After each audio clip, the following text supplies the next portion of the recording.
Bueno, queridos hermanos, hermanas, bienvenidos, bienvenidas sean a una nueva cursada que vamos a tener con la ayuda del Señor y bajo la guianza de su Espíritu Santo en un tramo de una sección o de un grupo de libros que suenan a veces como es un tanto lleno de información, de historia, que suceden dos cosas. Una que a veces desconocemos y por otro lado, a veces nos parece que no es relevante a nuestra vida cristiana. El propósito de la clase será ir descubriendo poco a poco el valor, la importancia y la aplicación que tiene para la vida cristiana este conjunto de libros que se le ha denominado libros históricos. Así es que creo que el Señor nos va a acompañar en esta jornada y yo deseo que el Señor nos siga bendiciendo y nos siga ayudando a entender y a comprender su bendita palabra. Así es que antes que otra cosa suceda, vamos a orar, vamos a pedir al Señor su dirección, que nos guíe, que nos dé de su espíritu para sacar adelante esta materia. Les invito a orar.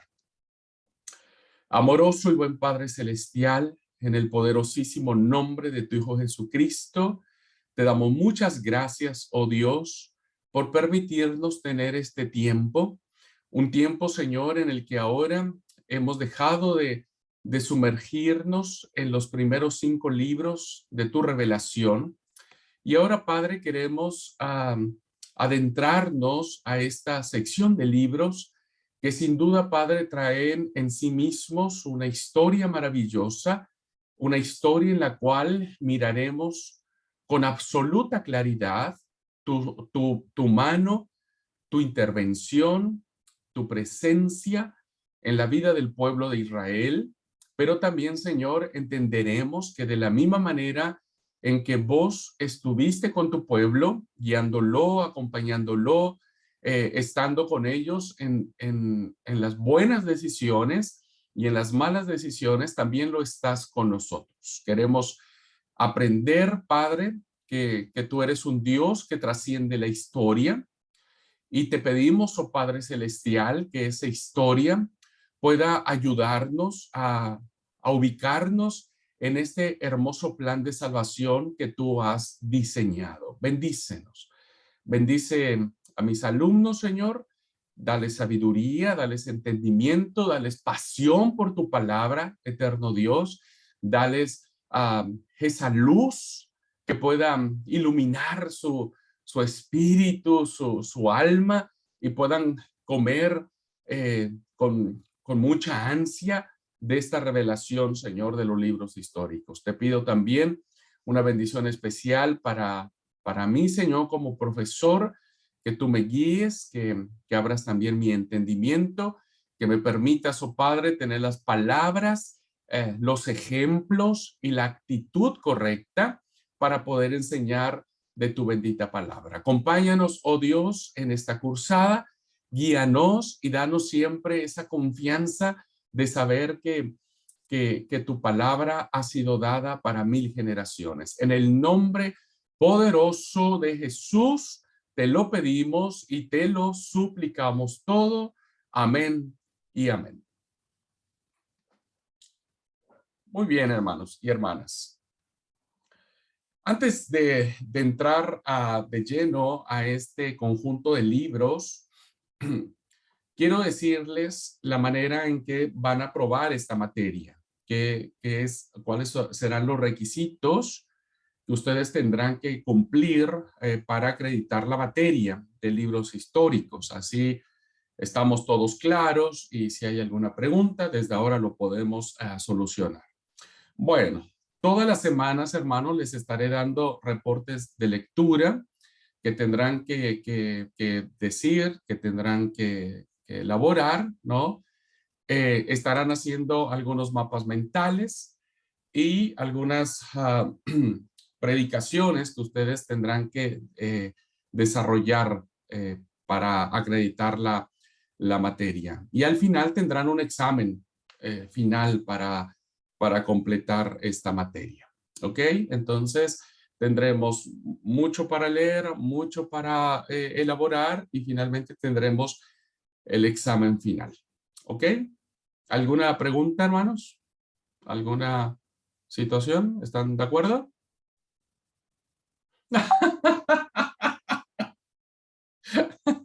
¿No están de acuerdo? ¿Quieres sinceridad o falsedad? Y si usted dijo, profesor, tenemos que decirle amén, no y listo. Y sí, ¿qué va a ser, hermanos del alma? Bueno, Hermano, quería ¿no, no Betty, escuché la última parte de mapa mentales y el otro? y tiene que hacer sermones del libro de Simón, libros históricos. gracias, hermano. Eso me faltó. Ah, bueno, Betty está recopada. Betty que me parece que quiere más tarea. Todos los demás dijeron que no. Y Betty dice, a ver qué más, pastor, porque yo no anoté bien. Mande.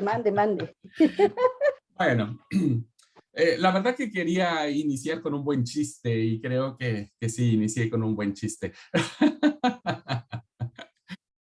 No, hermanos, miren, a efecto de poder colaborar con ustedes y saber, yo sé que están teniendo un poco de trabajo con la materia de plantación iglesia, contestando preguntas, el plan de acción, la tripleta de oración, y que es importante para este seminario que ustedes puedan sentirse, como dijo la palabra, obligados, porque eso dice Pablo, el amor de Cristo nos constriñe.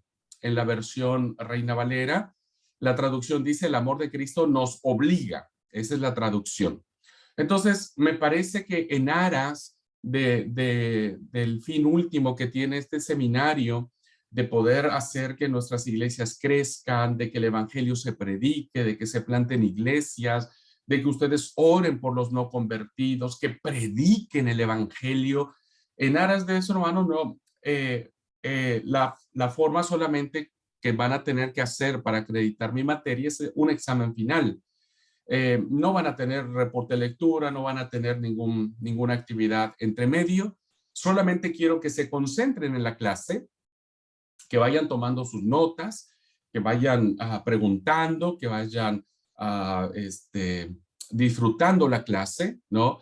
Y al final me parece que voy a tratar de ser benévolo con el examen y será un examen que sí o sí yo necesito hacer para que yo califique esta materia. Pero quisiera pedirles que puedan poner todo su esfuerzo, toda su voluntad en lo que quepa de cada uno de ustedes para hacer realidad este avivamiento espiritual, este compartir del evangelio, que esa sea nuestra primera tarea, ¿ok?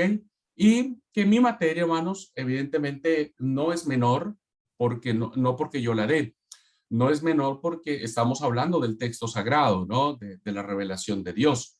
Pero si ustedes se concentran en la clase, tanto en vivo como grabada, si ustedes ponen su pensamiento ahí, no están pensando de que, ay, tengo que leer, tengo que presentar el trabajo, tengo que la fecha y demás. Yo no quiero que se desconcentren en eso. Escúchenme un poquitito en la clase, pongan atención lo más que se pueda, tomen las notas que tengan que tomar, pregunten lo que tengan que preguntar, ya sea en vivo o ya sea en diferido, ningún problema, ¿no es cierto? Y lo último que vamos a hacer es solamente un examen o veré alguna forma un poco más liviana para ustedes, ¿no? De calificar mi materia. A efectos, hermanos, de que por este lado ustedes no se preocupen, ni demás. Solamente les pido que me hagan un poquitito de caso cuando yo dé la clase y una vez que acabe la clase, olvídense de mí. No se acuerden más de mí.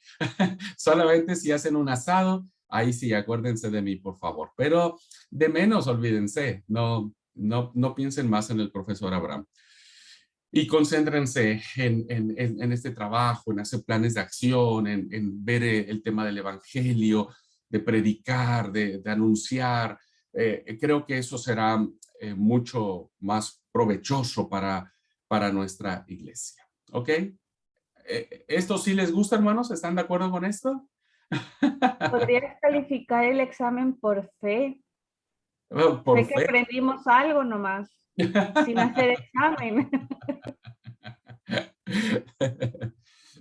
Vamos a ver si mi fe es mucha. Bueno, entonces, concentrados en la clase, hermanos, concentrados, porque esta va a ser una clase con mucha información, evidentemente, ¿no? Yo les pido que traten de estar lo más concentrado posible. Voy a hacer lo más claro que se pueda, ¿no es cierto? Y a efecto de que también sea provechoso la clase para ustedes. Bien, dicho lo anterior, y si no hay alguna pregunta al respecto, voy a compartir entonces la pantalla para empezar a navegar sobre los libros históricos. Hermanos, recuerden, ustedes en medio de la clase, si tienen alguna pregunta, solo háganmelo saber con la manito, ¿no? Porque yo ya les dije, yo hago la presentación y lo único que me aparece a mí es el cuadrito donde yo me veo, no los veo más a ustedes, ¿ok? Entonces, si durante la clase tienen alguna pregunta, activen el emoji y eso a mí me salta en mi pantalla. Entonces yo ya sé que alguien está pidiendo la mano para hacer una pregunta, una retroalimentación, en fin. Siéntanse con esa confianza, ¿ok? Y si no, al final de la clase siempre tomamos un minutito para una retroalimentación, una sección de preguntas, etcétera. ¿Ok? Pero para que ustedes no solo se conviertan en oidores, o sea, no, yo no quiero que ustedes estén allí bostezando, escuchándome. Yo quiero que ustedes digan, a ver, dijo esto el profesor, pero yo no lo entiendo, ¿no? O yo sabía otra cosa, o me gustaría saber más sobre este tema. Entonces, yo ya les diré si esa pregunta que ustedes me plantearon, la vemos desde el mirador o la vemos desde las callecitas donde vamos a navegar, ¿ok? Pero algo vamos a tener que hacer con nuestras preguntas. Dicho lo anterior, voy a compartir la pantalla. Y entonces, seguimos avanzando, hermanos, en este... Ah, perdón, hermanos, antes yo tenía que hacer algo antes, perdón. Ya está. Bueno, estamos ahora, nosotros seguimos navegando en este primer testamento que nosotros conocemos como Antiguo Testamento. ¿Ok? Antiguo Testamento. Vamos en esta clase introductoria, vamos a hacer una introducción muy general en relación a esta sección de libros, ¿no? Que la Biblia Septuaginta, ustedes conocen eso, ¿no? Ustedes ya saben. Recuerden que en el tiempo de Jesús había dos cánones, diríamos, ¿no? Teníamos el canon hebreo, que era una traducción de la Biblia, diríamos, en este idioma, y se le conoce también como el canon de Palestina o palestinense. Nunca olviden eso. Y cuando hablemos del canon hebreo, nos estamos refiriendo entonces a este conjunto de libros del Antiguo Testamento que conforman los 39 libros que nosotros tenemos actualmente. Entonces, nuestros 39 libros que tenemos actualmente en el Antiguo Testamento corresponden al canon de Palestina, ¿ok? Al canon palestinense, al canon hebreo o la Biblia hebrea, como ustedes mejor les acomode la denominación. Pero también ustedes saben, hermanos, que había el canon alejandrino, que se le conoce como la Biblia de los 70 o la Biblia Septuaginta, que este canon, ¿no? Es una traducción del hebreo, de la Biblia hebrea, con el idioma griego. Entonces, la Septuaginta es una traducción en idioma griego y tiene otra particularidad, este canon, ¿no? ¿Cuál es la otra particularidad? Activen el micrófono, quien sepa la respuesta. ¿Cuál es la otra particularidad que tiene la Septuaginta o el canon o la Biblia de los 70 o la Biblia griega, ¿no? Ya dijimos que una de sus peculiaridades o de sus particularidades es que esta fue escrita en griego, que es una traducción de la Biblia hebrea. Pero hay otra diferenciación importante de la Biblia de los 70. Por favor, ¿quién recuerda esa diferencia? Que ella tiene 53 libros en lugar de 39. No son tantos. Sí, perdón. Tiene más libros, claro, 59, pero esa ya es como la versión muy amplia, muy general. 53. Claro, sí, Eh, claro. Claro, para poder diferenciar así de manera más puntual, ¿qué diríamos como diferencia? Más puntualmente. ¿Está bien lo que dijiste, Bere, amor? Pero puntualmente para la clase, ¿cuál sería la frase correcta, diríamos? ¿Qué tiene de más? Sí, Tiene más tiene libros, que más tiene más libros. libros. Claro, Solamente que tiene más libros. claro, pero ¿cómo se llaman esos libros? Los libros apócrifos. Apócrifos. Exacto, los Tiene apócrifos libros apócrifos. o los deuterocanónicos, que se le conoce, ¿ok? Que son los 7, al menos que las Biblias católicas reconocen, ¿ok? Entonces, debemos nosotros, hermanos, vamos a tomar, lo voy a explicar en la clase, que ahora nosotros tomamos este concepto de libros históricos, no del canon palestinense, sino del canon de Alejandría, que ese es otro concepto, otra denominación que usted le puede dar a la Biblia griega, a la Septuaginta, a la Biblia de los 70, el canon de Alejandría. ¿Ok? Y entonces vamos a tomar la forma en que este canon alejandrino nos plantea la forma en que están agrupados estos libros. Y ustedes van a ver que no es peccata minuta o no es cosa menor el hecho de que en la Biblia hebrea a este grupo de libros se le conozca como profetas anteriores. No es cosa menor. Y tampoco es cosa menor que en la Septuaginta se le conozca como libros históricos. ¿Ok? Bien. Cuando hablamos de libros históricos, hermanos, tenemos nosotros que entender que no podríamos imaginarnos sumergirnos en el texto sagrado sin tener estas historias que nos plantean estos libros. Las historias que aprendimos cuando éramos pequeños, cuando éramos niños, ¿no? La gran cantidad de historias que están en nuestro imaginario provienen de estos libros históricos, ¿ok? Entonces, muchos crecimos con la historia de Josué y la caída de los muros de Jericó, ¿no? E incluso hay canciones que hablan sobre eso, que marchó 7 veces y bueno, crecimos con la historia de Josué, el muro de Jericó, y conocimos la historia también de la prostituta Rahab, que fue salvada de esta conquista. ¿Qué otra historia usted recuerda que abarquen estos libros? Que usted desde niño creció con estas historias. Ya le planteé una. ¿Qué otra usted recuerda muy linda, muy así, que todos sabemos?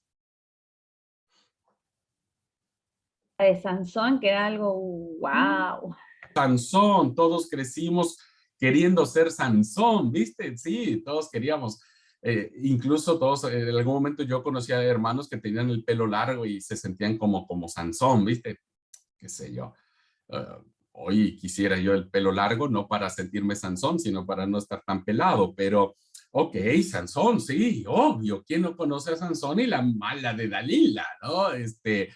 que le puso ahí una trampilla y bueno. ¿Qué otra historia? La Hermanos, historia de hermanas. Ruth la Moabita. Perdón, Rosalba. La historia de Ruth la Moabita. Sí, y linda historia, ¿no? Todos conocemos la historia de Ruth con Noemí, Boaz, y que es vendría a ser la abuela, abuela o bisabuela del rey David. A ver, Ruth engendra a Obed, Obed a Isaí, Isaí a David. Bisabuela, ¿no? Creo, pensaría yo. Bien, Karina dice la historia de Esther. ¿Quién no recuerda esta historia maravillosa de la reina Esther? Con Mardoqueo,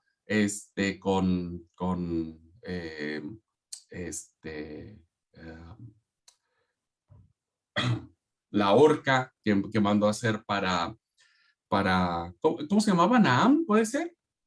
El que quería destruir a los judíos.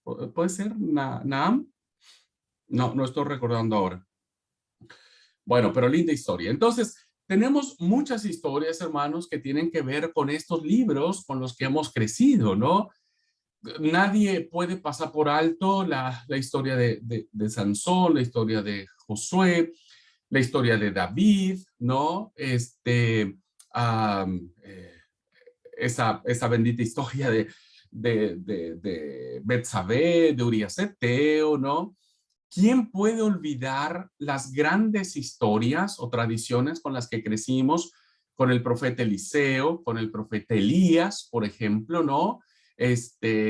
La historia de Esther, la historia de Ruth, etcétera. Es decir, si nosotros no tuviésemos estas historias arropadas o integradas en esta sección de libros, pensaría yo, queridos hermanos, que sería una Biblia inmensamente empobrecida, no muy interesante, porque todas esas historias nos han cautivado a lo largo del tiempo, ¿no? Y entonces pensaríamos, hermanos, que si la Biblia carecería de estos libros históricos, ¿no? Perderíamos parte importante de la historia, de la esencia del ser humano, ¿ok? Entonces, vamos a ver cuál es la importancia que tiene estos libros históricos. En esta clase vamos a seguir las ideas de Pablo Job y vamos a seguir las ideas de Javier Picasa sobre la importancia que tiene el hecho de poder Amán. Gracias, amor. No era Naamán, era Amán el que quería destruir a los judíos y bueno, Esther, dice Esther. Sí, Esther dice esas palabras que no las sabemos de memoria, ¿no? Si perezco, que perezca, que vienen de esta maravillosa historia de Esther. Bueno, vamos entonces a entrar en primera instancia, hermanos, a contestar esta pregunta básica. Primera pregunta introductoria a los libros históricos. ¿A qué se refieren estos libros? ¿Cuáles son sus temas? ¿Cuál es la temática? ¿Cuál es lo que subyace por debajo de estos libros? ¿Ok? Entonces, contestamos de la siguiente manera. En primer lugar, hermanos, constituyen esta sección de libros la segunda división de lo que nosotros conocemos como el Antiguo Testamento. Una división, entonces, que va a abarcar en términos, diríamos, de la forma en que nos lo plantea el canon alejandrino, lo vamos a plantear desde la óptica de inicio con el libro de Josué e iremos en adelante. Josué, Jueces, Ruth, primero y segundo libro de Samuel, primero y segundo libro de los Reyes, primero y segundo libro de las Crónicas o Paralipómenos, ¿no? este, Samuel, Reyes, Crónicas, Esdras, Nehemías, Esther, que serían los libros que estaríamos abarcando para efectos de nuestra cursada como materia de estudio. ¿Ok? Entonces, desde Josué hasta Esther serán los libros que estaremos nosotros abordando. Pero, insisto, hay una interesante diferencia que más adelante lo voy a plantear. ¿Qué otra razón encontramos al contestar esta pregunta, ¿no? ¿A qué se refieren los libros históricos? Bueno, se les da esta denominación de históricos, hermanos, porque evidentemente lo que plantean estos libros es una historia. Una historia no discontinua. Esto es algo muy importante que ustedes tienen que saber. Todo estudiante de la Biblia tiene que saber que la historia que nos va a plantear estas historias en plural, ojalá se pueda entender esta diferencia. Esta historia singular, en términos singulares, una historia, ¿no? Esta historia no va a ser discontinua. Es decir, no será una historia desde Josué hasta Esther, diríamos, en esa conceptualización que podríamos plantear a todos los libros en una sola línea. No será discontinuo, es decir, no tendrán temáticas diferentes, no tendrán objetivos diferentes, no plantearán conceptualizaciones diferentes, sino que la historia en singular será una historia continua, una historia en donde se seguirá agrupando una temática. Y entonces esta temática en singular, sigo hablando en términos singulares, esta gran temática, diríamos, que encierran los libros históricos, será contada a partir de varias historias en plural. ¿Ok? Será el escritor sagrado agrupará las historias que para él le sean mucho más factibles para seguir desarrollando esta gran temática en singular. Y entonces esas historias que nosotros conocemos y que han sonado muy lindas y que han sonado como parte de nuestra formación desde pequeños, tendrán que ver con un gran tema, ¿no? Y entonces se le llamarán históricos en primera instancia porque esta historia, en términos singulares, va a contener la historia de un pueblo. Un pueblo que, como ustedes y yo ya vimos en el Pentateuco, ha hecho una alianza. ¿En qué lugar el pueblo hizo la alianza con Dios, hermanos? Activen su micrófono, por favor. ¿En qué lugar Dios ¿En el Sinaí? hizo la alianza? Sinaí. Ahí. En el Sinaí. Sinaí. En el Sinaí. Y recuerden que ahí hubo dos pactos. ¿Cuál fue el primero y cuál es el segundo? El primero son los 10 mandamientos. Muy bien. ¿Y el segundo? Ya es cuando vienen las leyes. Las ¿Cómo, leyes cómo, cómo se le llama a esas leyes? Civil, las leyes civiles, las leyes de... Pero tiene una denominación. ¿Cómo se llaman esas leyes? El Código de la Alianza. ¿Ok? El Código de la Alianza. Que esos dos códigos, diríamos, tanto los 10 mandamientos como estos códigos que tendrían que ver en la regularización de la vida religiosa, civil, judicial del pueblo, etcétera, ¿no? Entonces, este pueblo que hizo un pacto, ¿recuerdan cuando Dios le dijo a Moisés, che, yo quiero esto, yo quiero que ustedes sean mi especial tesoro y quiero que sean míos? Andá y preguntarle al pueblo. ¿Recuerdan esa parte que vimos? ¿Qué dijo el pueblo?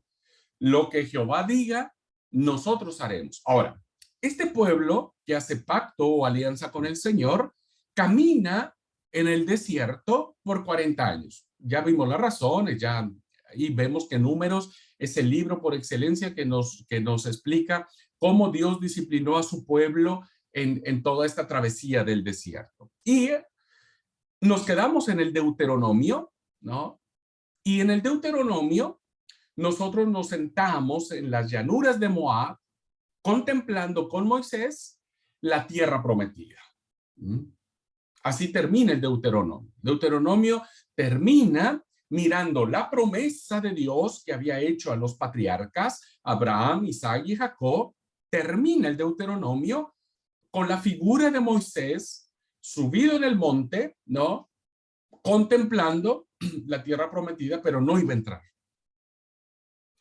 Ese pueblo que la había liberado de Egipto y que después fue consumido en el desierto y que ahora estamos ante una nueva generación de pueblos que iban a necesitar aprender que cuando conquistaran la tierra prometida no tendrían que olvidarse del pacto que sus padres habían hecho con Jehová. Entonces, Josué, primer libro histórico, vendrá a decirnos, a engarzar, a unir esta historia, y entonces Josué nos dirá que el final de la historia no será viendo a Moisés no entrar a la tierra prometida. La historia de Josué nos dirá que el pueblo conquistó, que el pueblo entró, que el pueblo poseyó la tierra prometida. Por eso, a partir de ese momento, hermanos, a partir de que el pueblo deja las llanuras de Moab en el Deuteronomio, cruza el Jordán, ¿no? Cruza el Jordán. Y en ese cruce del Jordán, el pueblo empieza a escribir una nueva historia. Una nueva historia, el pueblo. Y esa historia se contará, insisto, historia en singular, se contará de manera continua a través de varias historias, de muchas historias que estaremos viendo en los libros históricos. Entonces, se les llama históricos, hermanos, porque contienen la historia de un pueblo, pero no es un pueblo cualquiera. Es un pueblo que ha hecho un pacto, una alianza con Yahvé, ¿no? Y entonces ahora, en los libros históricos, nos vamos a dar cuenta, hermanos, si ese pacto se cumplió o no se cumplió. Eso serán los libros históricos. Los libros históricos nos contarán si ese pueblo que deja las llanuras de Moab y se mete a la tierra prometida va a respetar o no el pacto de la alianza. Una razón más a esta pregunta que se refieren los libros históricos. Estos libros, hermanos, van a narrar entonces, en primer lugar, la conquista de Canaán. Este parrafito pequeñito, hermanos, sintetiza de una manera muy concreta, pero a la vez muy clara, todo lo que tiene que ver con estos libros. Primero, van a narrar cómo se conquista Canaán.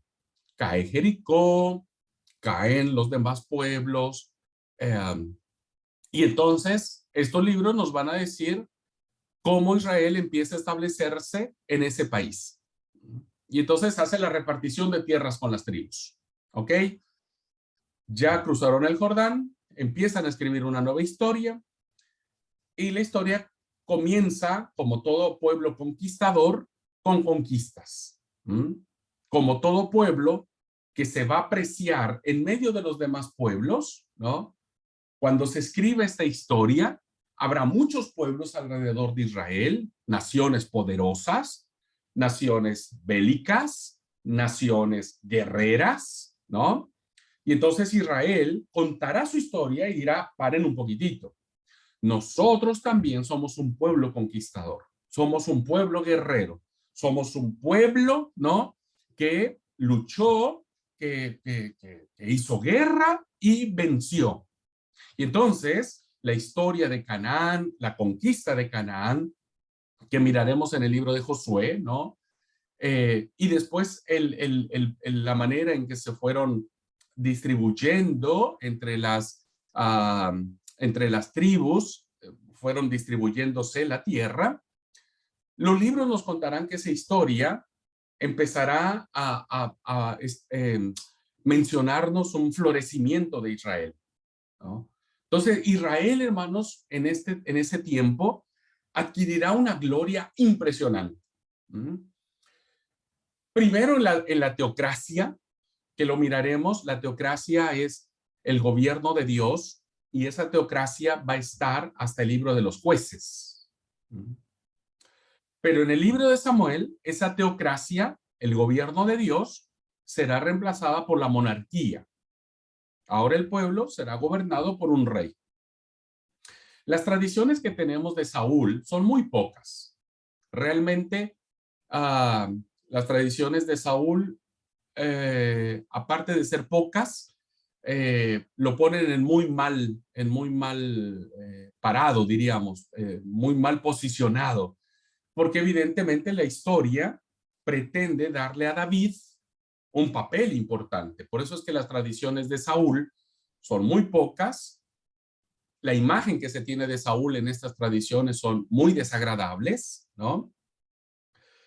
Y entonces vendrá la figura de David. Y David, aun cuando comete un montón de cosas, aun cuando David es un hombre guerrero y que derrama mucha sangre, a pesar de que conocemos la historia de Betsabé y de todo eso que sabemos, ¿no? Que su familia fue un problema para él. Las tradiciones que tenemos de David lo establecen como un hombre que lleva a Israel a una gloria, a un florecimiento maravilloso. David sigue teniendo el espíritu conquistador, empieza a expandirse en otras partes de Palestina, ¿no es cierto?, conquistando otros pueblos, extendiendo sus dominios y su territorio. Y cuando llega Salomón, habrá el boom, diríamos, ¿no? El boom de la gloria de Israel. Los dos reinos ya estarán claramente diferenciados, el reino del norte, el reino del sur. El reino del norte será mucho más poderoso que el reino del sur. El reino del norte tendrá mucha más gloria que el reino del sur. Pero estos libros, hermanos, no solo se quedan explicándonos el punto de gloria de este pueblo, sino que también nos dice la manera en que caen, su decadencia. Entonces, en el 7:22, los primeros que caen es el reino del norte a mano de los asirios. El reino del norte es destruido por una idolatría profunda que había en el reino del norte. Y en el 518 le pasará ahora lo mismo al reino del sur con los babilonios. Entonces, la historia ya no se va a centrar sobre Israel, que era el reino del norte, sino ahora la historia se va a centrar en el sur, en Judá, el reino del sur, cuando este pueblo, ¿no? Cuando este pueblo vaya cautivo a Babilonia. Todos sabemos que el exilio Babilonia, gracias Germán, sí, es 586. Las fechas no soy muy buenas con eso. Sí, en el 500. El reino del norte 722, el reino del sur 586, sí, 86, 89. Recuerden que en el reino del sur hubo dos deportaciones, dos deportaciones, que hay 2 años de diferencia entre deportación y deportación, pero la más importante fue en el 580 y tantos. Ahora recuerdo bien la fecha. Y bueno, estos libros entonces terminarán diciéndonos qué es lo que pasa con el cautiverio babilónico, ¿no? Y algo muy interesante, hermanos, espero no marearlos, porque nosotros pensamos que la historia empieza con Josué y termina con Esther, como si dijéramos, bueno, primero se escribe Josué, luego Jueces, luego Samuel, luego Reyes, luego Crónicas, luego Esdras, luego Nehemías y luego Esther, como si pensáramos que así así en ese orden de aparición estuvieron los libros. No es así. Realmente Los libros históricos, hermanos, terminan en la versión de, como es, en la versión de la Biblia hebrea, termina con el libro de los Reyes. Los libros de los Reyes.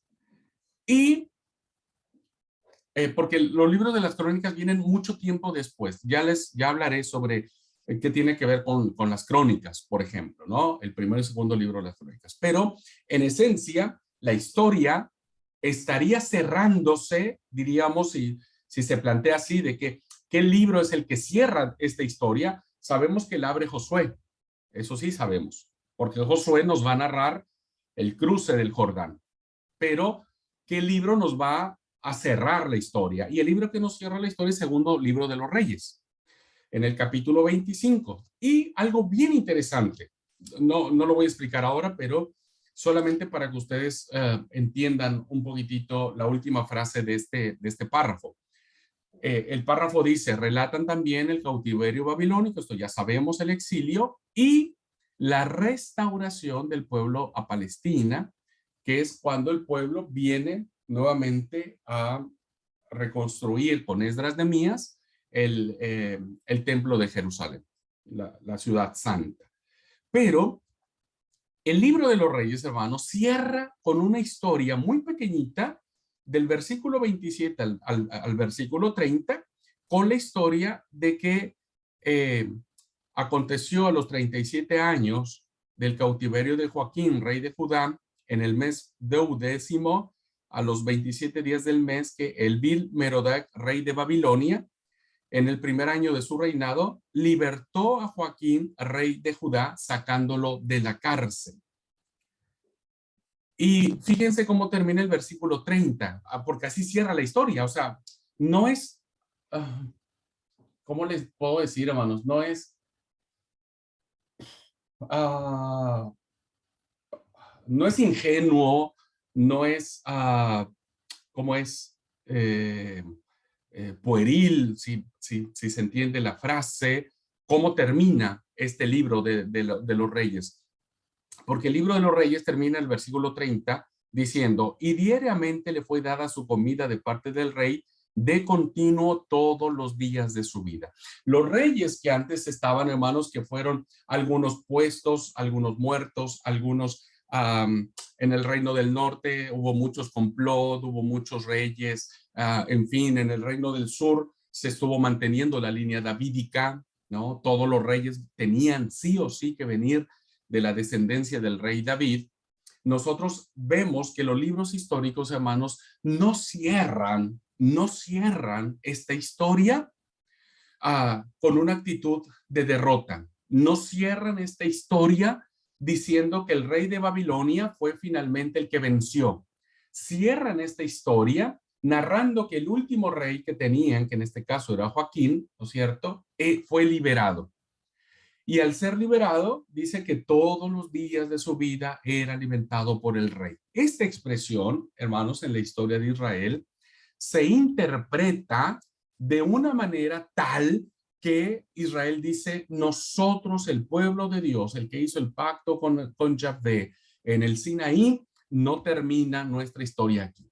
Entonces, Joaquín representa la esperanza y la continuidad de esta historia. Por eso es importante leer el texto sagrado desde la perspectiva de esta historia que nos van a ir planteando estos maravillosos libros. ¿Okay? Abarca, estos libros, hermanos, abarcan aproximadamente entre 800 y 1000 años. Es decir, esta historia que nosotros vamos a leer es una historia donde nos van a contar varias historias, pero que estas historias que vamos a tener, hermanos, tienen un entremedio muchos años, entre 8 y 10 siglos, ¿no? Entre 800 y 1000 años, que abarcan, diríamos, en términos muy ortodoxos, ¿no? Ustedes saben que entre los eruditos y los especialistas en las ciencias bíblicas nunca se ponen de acuerdo con las fechas en que se llevaron a cabo los eventos, ¿no? Hay realmente mayor consenso y saber con mayor seguridad las fechas desde la monarquía, pero antes de la monarquía siempre se especulan sobre las fechas, pero nosotros estaríamos abarcando en mes y medio 1000 años, 1000 años, que vendría a ser desde la invasión o la conquista que hace Josué en la tierra de Canaán, más o menos en el siglo XV, o posiblemente muchos autores plantean la conquista de la tierra prometida en el siglo XIII antes de Cristo. No vamos a discutir sobre las fechas, hasta la restauración, la etapa de la restauración que tiene que ver con Nehemías a mediados del siglo V antes de Cristo. Entonces, la historia, diríamos, terminará con el rey liberado, ¿no? Con esta figura de Joaquín, donde dicen la historia continúa, no se cierra en un calabozo o en un cautiverio, sino es una historia de libertad, una historia que continúa, ¿no? Y esa historia será reforzada con el restablecimiento de la tierra prometida, Nación Santa, la Jerusalén. Muy bien. ¿Cuál es la importancia entonces, hermanos, de la historia sagrada? ¿Qué importancia tiene la historia sagrada, principalmente en el pueblo de Israel? Recuerden que el pueblo de Israel, la historia para ellos es muy importante. Vamos a ver por qué. ¿Por qué estudiamos entonces, haciendo esta pregunta, los libros históricos del Antiguo Testamento? Hay 4 razones para esto. Primera razón. Porque buena parte del resto de la Biblia, hermanos, quedaría incomprensible. No llegaríamos a entender muchas cosas si no tuviéramos el relato histórico de Israel. Estos libros van a complementar la historia primero que se da en el Pentateuco, porque estos libros le van a dar sentido a la alianza que encontramos en el Sinaí. Estos libros le van a dar la importancia que tiene el cumplimiento de la promesa dada a los patriarcas que están en el libro de Génesis, ¿no? Entonces, estos libros vendrán a ser una serie de cumplimiento de lo que sucedió en el Pentateuco, ¿no? Por eso hablamos alguna vez en alguna clase y dijimos que algunos estudiosos consideran que no tendría que llamarse Pentateuco, sino Hexateuco, 6 libros. Porque el libro de Josué nos viene a decir que la promesa que Dios le dio a Abraham se cumple con la conquista de la tierra prometida, o sea, se cumple con que su descendencia iría a esta tierra. Entonces,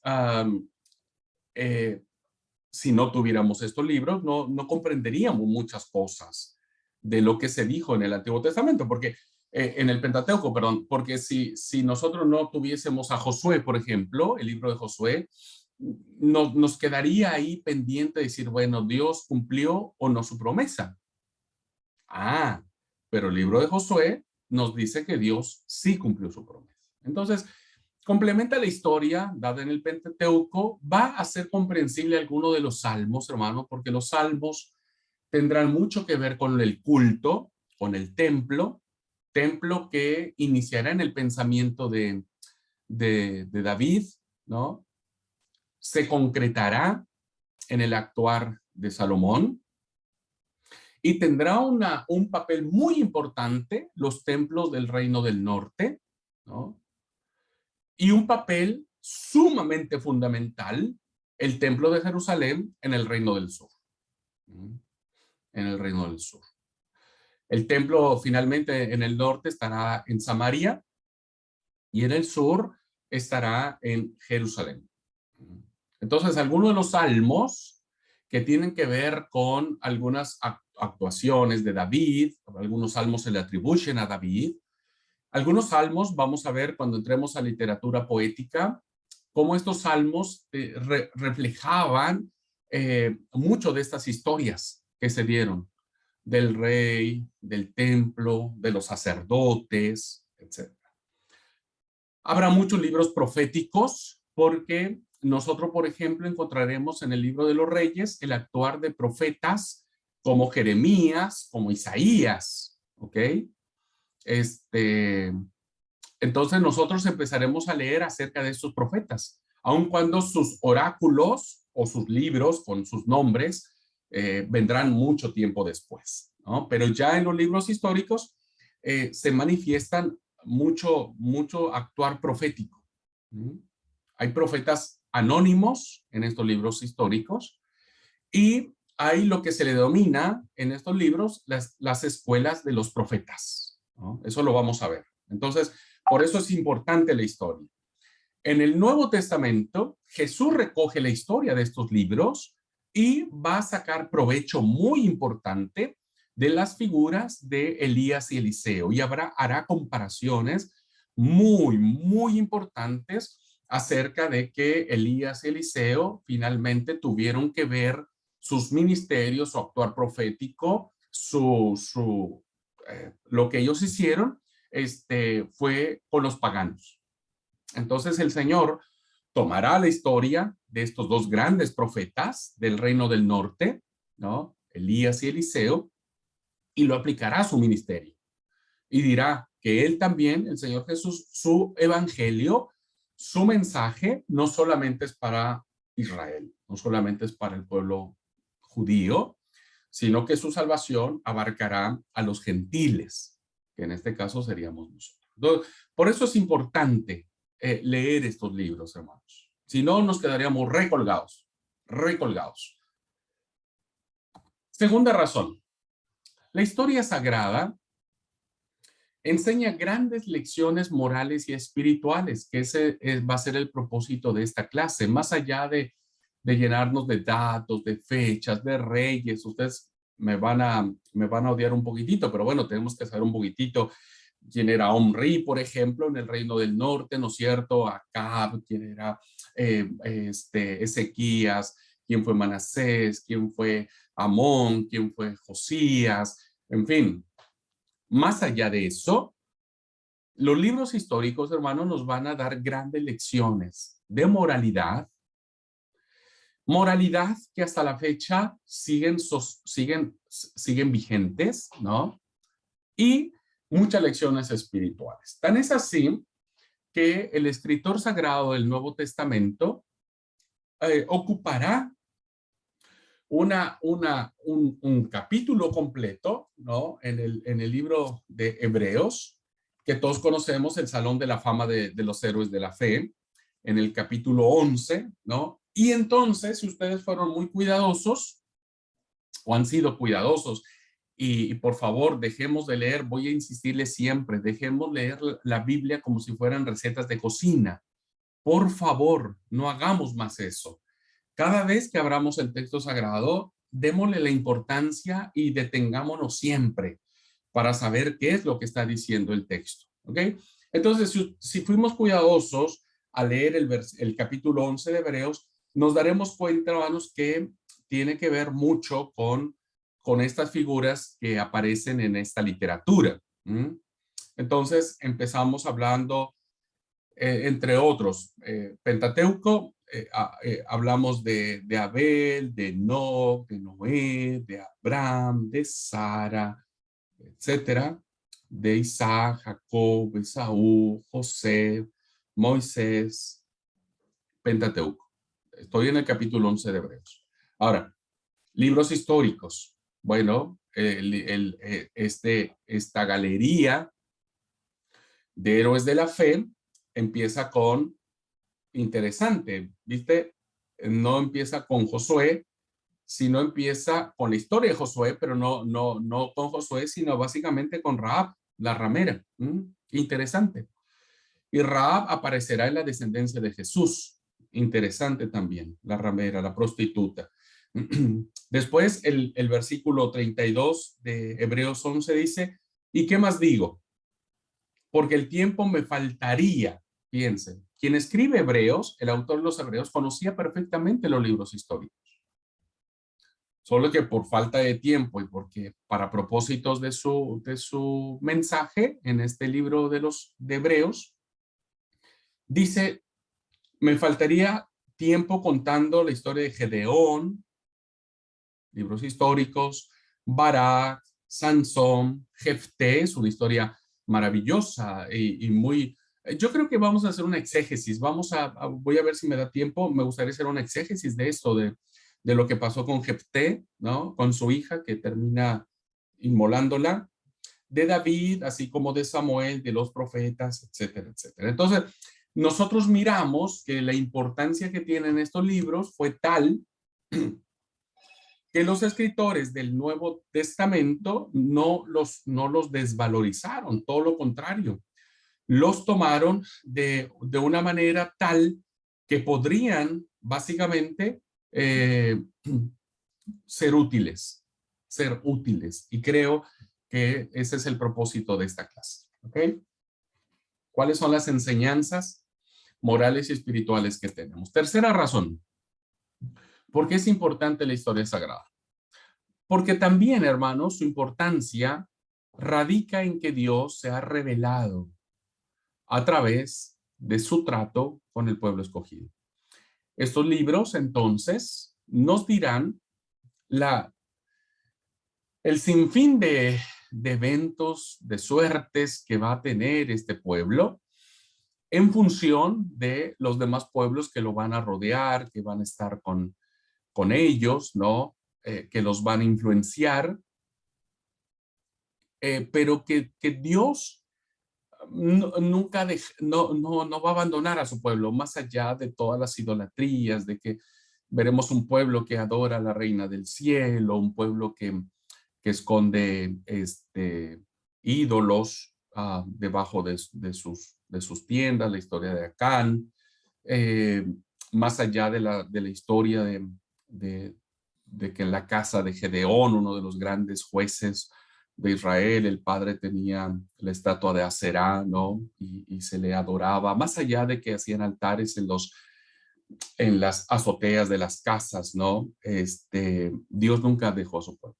Y Dios se irá revelando. Estos libros tienen una belleza tal, hermanos, que nos contarán cómo Dios fue el que nunca falló al pacto. Nunca faltó a la alianza. Y esto lo revelarán los libros. Quien faltó a la alianza, quien falló en el pacto, fue este pueblo.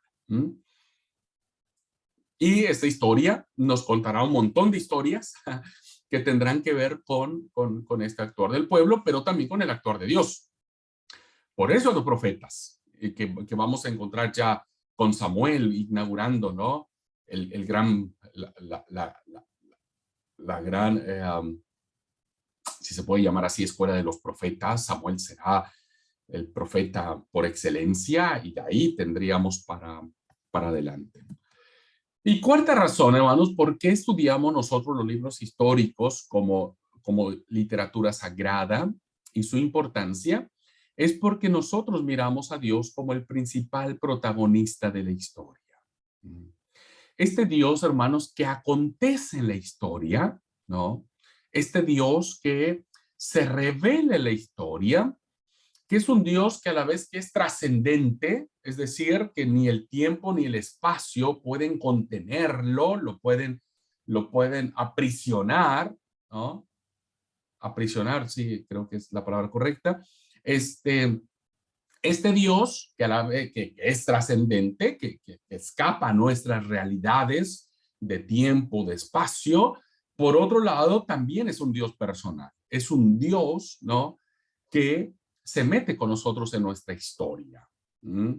Es un Dios que el profeta diría que ni los mismos cielos ni el mismo universo puede contener su gloria, pero es un Dios que por otro lado también es capaz de habitar en nuestro corazón, ¿no? Como decimos, de que Él viva en nosotros. Entonces, ¿qué es lo que nosotros miramos en la literatura de la historia sagrada?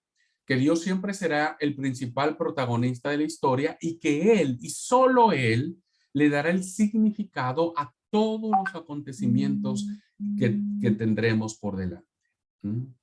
Solo a la luz de Yahvé, a la luz de la enseñanza de quién era el Señor, Jehová, Yahvé, el gran yo soy, es que nosotros vamos a entender muchas de las cosas que pasaron en la antigüedad, ¿ok?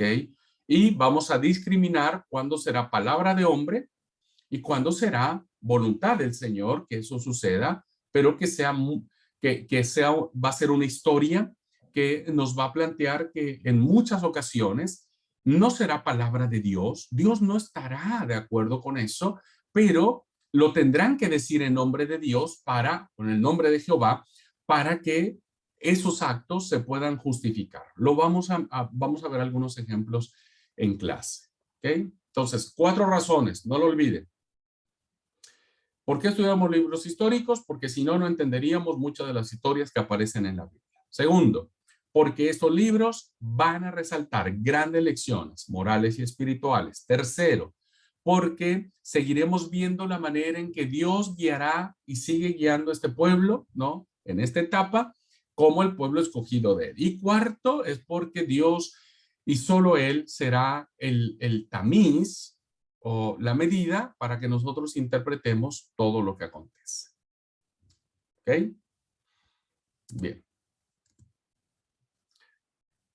Algo muy importante para ustedes, hermanos, como alumnos, que les permitirá que algún día cuando den el curso de libros históricos, les permitirá como mapa mental, no lo hice como un mapa mental, pero lo pueden trabajar como un mapa mental para los que les funciona ese tipo esa metodología. Hay 7 hechos trascendentes en el Antiguo Testamento.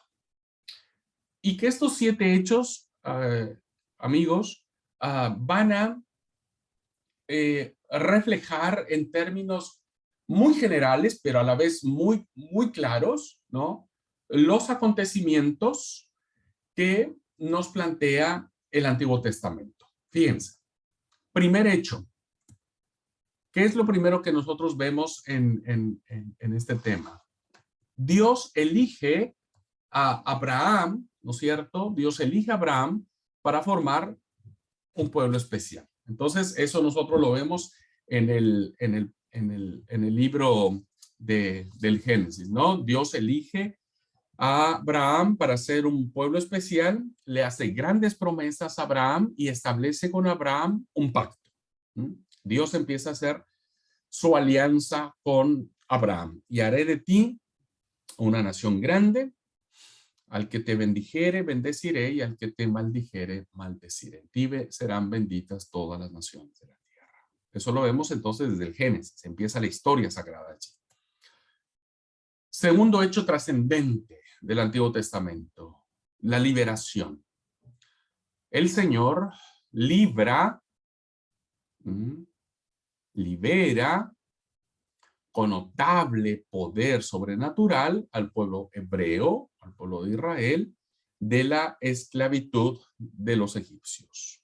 Y eso, Éxodo nos plantea entonces este gran hecho de libertad que encontramos y que nosotros en la clase de Pentateuco pudimos establecer esta historia desde otra perspectiva. Recuerdan de los 4 grandes protagonistas que hay en esta historia, que tiene que ser el pueblo, Faraón, Moisés y Dios.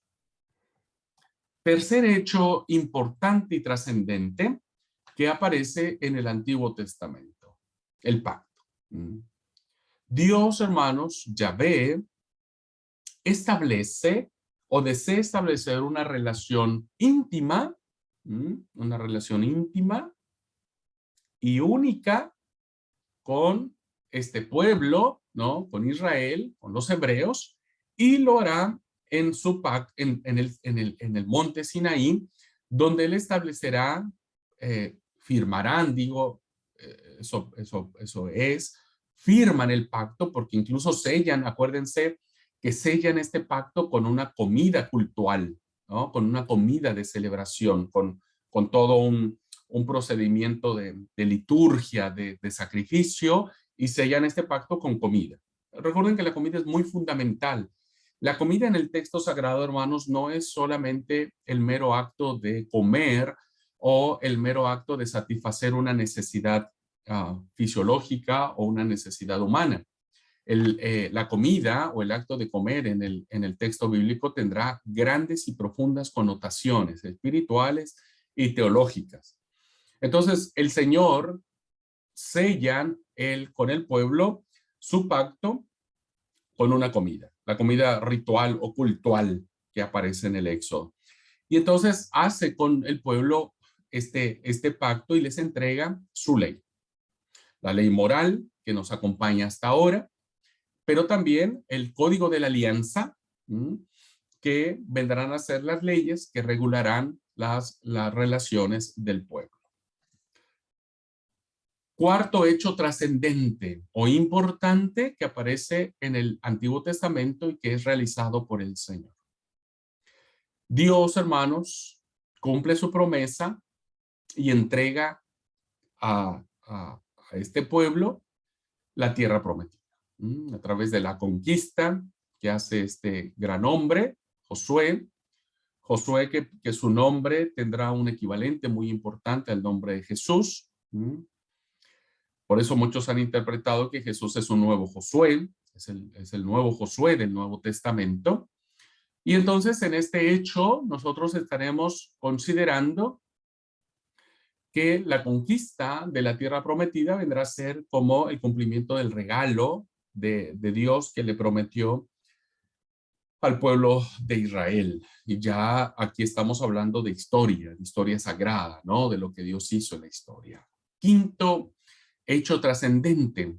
Estamos haciendo como un paneo muy general y que a ustedes les permitirá como tomar estos puntos y desarrollarlos ya con todo lo que ustedes saben y conocen del Antiguo Testamento. Cuando se da el repartimiento de la tierra, ¿no? Y se instaura el sistema de gobierno que se le llama la teocracia. Teocracia viene de dos palabras compuestas. Teos, que es Dios, y kratos, que es gobierno. De ahí viene la palabra teocracia.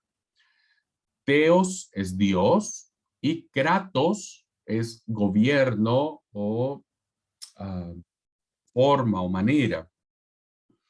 Entonces, cuando hablamos de teocracia, estamos hablando que el pueblo se guiaba bajo la autoridad de Dios. Dios era el que guiaba, Dios era el que levantaba jueces, el que les daba de su espíritu, ¿no? Los jueces se poseían literalmente, eran posesos del espíritu que los hacía realizar obras sobrenaturales, ¿no? Sansón derribando el templo de Dagón, matando a filisteos, etc. Samglar, ¿no? Matando a muchos filisteos con la aguijada de un buey, etc. Bueno, cuando termina la teocracia, cuando el pueblo dijo, listo, no queremos más a Dios, porque los otros pueblos tenían sus reyes, se inaugura la monarquía. Y la monarquía, como su nombre lo dice, es una forma de gobierno que ahora cae la responsabilidad en una sola persona, en el rey. En el rey. Bueno, ya vamos a hablar sobre la monarquía, ¿no? Y todo el problemón que se aventó Israel por aceptar la monarquía, pero la monarquía acompañó a todo el pueblo de Israel. Por eso tenemos dos libros de los reyes, por ejemplo, ¿no? Que nos viene a decir todo lo que hicieron estos reyes, esta monarquía. Y algo muy interesante de la historia sagrada, hermanos, tiene que ver con la línea davídica o con la dinastía davídica. Porque el escritor sagrado le va a dar mucha importancia a la figura de David. El escritor, evidentemente, será un escritor del reino del sur, que no le dará mucho artículo a lo que sucede en el reino del norte. Y entonces, como un escritor que pertenece al reino del sur, evidentemente le va a dar un papel muy importante a la figura de David. Por eso leo que el historiador sagrado va a dejar muy mal parado, si usted me permite decirlo, va a dejar muy mal parado a Saúl, pero va a enaltecer a David impresionantemente. Y entonces, esta literatura, la que estamos abordando ahora, vendrá a ser una literatura que le dará la importancia a David y a su descendencia. Y de ahí saldrá, de estos libros históricos, saldrá el concepto que nosotros hemos venido trayendo, que el Mesías vendrá de esta línea davídica, del rey David, ¿no? Y eso lo planteará Mateo en su genealogía, en el primer capítulo, ¿recuerdan?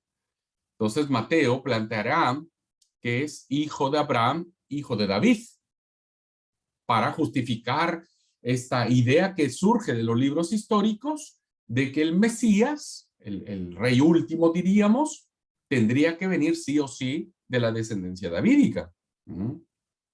Y por eso Mateo, como buen judío, el escritor, inicia con esta genealogía para justificar que el Mesías venía sobre la monarquía de la línea de David. ¿Okay? Entonces va a ser muy importante esto, hermanos. ¿Qué es lo que va a diferenciar el reino del norte del reino del sur? Es que el reino del norte será gobernado por reyes, la monarquía, diríamos, pero ninguno de ellos será descendiente de David. Ninguno. Todos ellos tendrán muertes trágicas, muertes violentas, habrá complot en los reyes del norte. Y entonces, quienes sucede al rey que fue asesinado, que fue muerto, será de otra casa, será de otra dinastía. Entonces, el reino del norte, sus reyes, su monarquía, no será pura, diríamos, en este concepto davídico que la literatura del reino del sur le dio a David. Entonces, los libros históricos que van a narrar con mucho mayor claridad y con mucho mayor detalle lo sucedido en el reino del sur, reino de Judá, reino de David, ¿no? Tendrá básicamente la peculiaridad de que este reino será básicamente gobernado por todos los descendientes de David. Y esa línea se mantendrá en el tiempo. No solo en la época babilónica, se mantendrá en la época persa, se mantendrá en la época griega y finalmente, por eso es que Mateo, ¿no? En la época romana, establece que Jesús es descendiente de David. Sexto hecho trascendente que tiene que ver con lo que Dios ha realizado a través de la historia. Esto es muy importante porque la historia nos lo plantea. Dios, hermanos, termina disciplinando a su pueblo, no solo al reino del norte, en el 722, diríamos, ¿no? Cuando cae el reino del norte a mano de los asirios, que evidentemente lo hace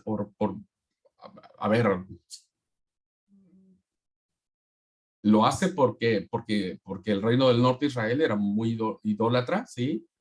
Pero también porque sus reyes eran muy... Ay, hermanos, voy a decir una palabra, espero que no me echen. Pero eran muy como los presidentes argentinos.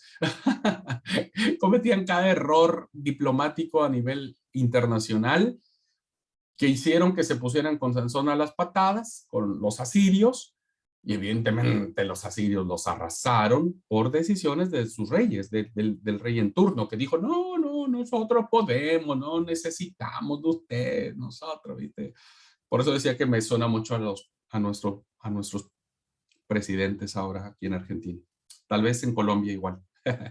Bueno, entonces, Dios no solamente disciplina el reino del norte por su idolatría y también por los errores garrafales que tienen sus gobernantes, sino también lo hace con el reino del sur, ¿no? Cuando después de siglo y medio que el reino del norte ya no existía más, ¿no? En el 586 aparece la deportación por parte de los babilonios, ¿no? De los caldeos, y los llevan cautivos a Babilonia. El famoso exilio que todos sabemos y que platicamos un poquitito en la clase de Antiguo Testamento, ¿no? Y todo lo que sucedió, todas las consecuencias buenas y malas que suceden en el exilio. Cuando el pueblo es llevado cautivo a Babilonia, tendremos mensajes proféticos muy interesantes de Ezequiel, por ejemplo. Ezequiel será un profeta que actuará en el exilio. Tendremos profetas interesantes como Jeremías, etc. Entonces Dios finalmente, hermanos, termina disciplinando, si se puede decir la palabra castigo. Pienso que muchos esta palabra la toman de manera muy peyorativa.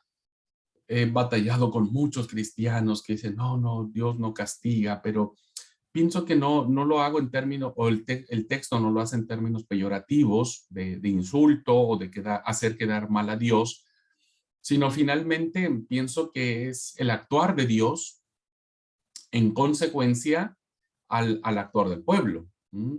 Entonces, el Señor finalmente castiga a este pueblo que ha apostatado, que se ha entregado a la idolatría y finalmente termina en el exilio. Bueno, ya les expliqué que Dios los acompaña en el exilio también. Vemos a un Dios que no abandona a su pueblo, sino que también va con ellos al exilio. Y finalmente, hermanos, finalmente, que es aquí por eso cómo cierra la historia sagrada, tiene que ver con que el Señor va a restaurar a su pueblo a través de la derrota que tienen los babilonios a mano de los persas. Los persas derrotarán a Babilonia, ¿no? En este plano internacional de lo que sucedía en aquel tiempo. Las guerras estaban al orden del día y los imperios o gobiernos unos vencían y otros eran vencidos. Y bueno, el exilio termina cuando los persas vencen sobre los babilonios y entonces hay un decreto, bueno, hay dos decretos, pero ya también lo vamos a ver. Hay una orden del emperador Ciro el Persa, el gran rey, donde les da libertad al pueblo y le dice, listo, terminó la cautividad, cada pueblo puede regresar a su tierra y hacer lo que quiera. Y entonces aquí vemos historias de Nehemías, Esdras, o Esdras Nehemías, como quieran llamarlo, que entrarán dentro de los libros históricos, ¿no?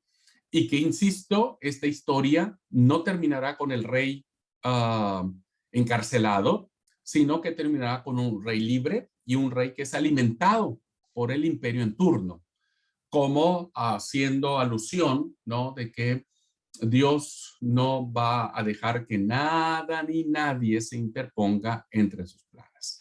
Y entonces vemos aquí cómo terminamos con la historia del pueblo. Cuando regresan del exilio, se construye nuevamente Jerusalén, se instala nuevamente el culto en Jerusalén e iniciaría allí otra etapa que es la etapa helénica o la etapa griega, pero lo vamos a ver posteriormente. Muy bien, hermanos. Vamos a tomar un receso, pero antes de ir al receso, quiero preguntar si hasta aquí vamos bien, si he sido lo suficientemente claro para ustedes, si tienen alguna pregunta. Arrancar desde a qué se refieren los libros históricos, por favor. Nada, no es cierto. Y yo le voy a decir, hermana, vea la grabación al rato. Porque ya la grabación se hace más densa. Bueno, ¿alguna pregunta? ¿Vamos bien hasta acá, hermanos? ¿Se está entendiendo esto? Yo sé que le estoy dando mucha información de cosas que ya vimos en Antiguo Testamento y que ustedes necesitan volver a darle un repasito para que no se me pierdan, ¿no? Porque Como el yo estoy... 586. Sí, ese dato ahora lo voy a corroborar. Gracias, Es Germán. 586 al 536. Ok. Que se da el proceso. Tenía razón Germán. Apenas si me sé el año de que yo nací, hermanos del alma. No me voy a acordar mucho de cuando estos cristianos se fueron al exilio. Ok, Sí, 586, ¿Alguna? 538, sí. sí, es 722, lo tengo muy claro, que es la caída del Imperio del Norte, y 580 y tantos, la caída del Reino del Sur. ¿Vamos bien hasta aquí, hermanos? ¿Alguna pregunta, algún comentario, algo que quieran compartir para la clase? Aproveche, Germán, pedir punto extra. Punto extra, Germán. Y hay que recordarlo bien porque el profesor de Antiguo Testamento exigió bastante. Sí, sí. Gracias por Ay, qué bueno recordarla, hasta ahora, amigo mío. porque ese recordatorio como hiciste, la verdad que te refresca nuevamente lo que ya vimos como bien lo planteas, y por ahí es como que uno vuelve a hilar todo, ¿no? Para dar Ujú. esa continuidad y ese seguimiento, porque por ahí sí, en algunos momentos hemos visto demasiadas cosas, muchos datos, mucha información, y es como que de pronto queda todo desperdigado, y ahorita volver a retomar, la verdad que estuvo re bueno, sí, me gustó. Ujú. Espero que ahora sí me Gracias. aprendan las cosas. Sí, y ya de a poquito, cuando vayamos viendo libro por libro, porque el propósito de la clase es ver el libro de Josué en su generalidad, jueces, por qué Ruth se mete allí. Ahora lo voy a explicar un poquitito en la siguiente hora. Si no hay alguna pregunta, algún comentario, vamos a tomar 10 minutitos de receso y volvemos a la clase. ¿Ok?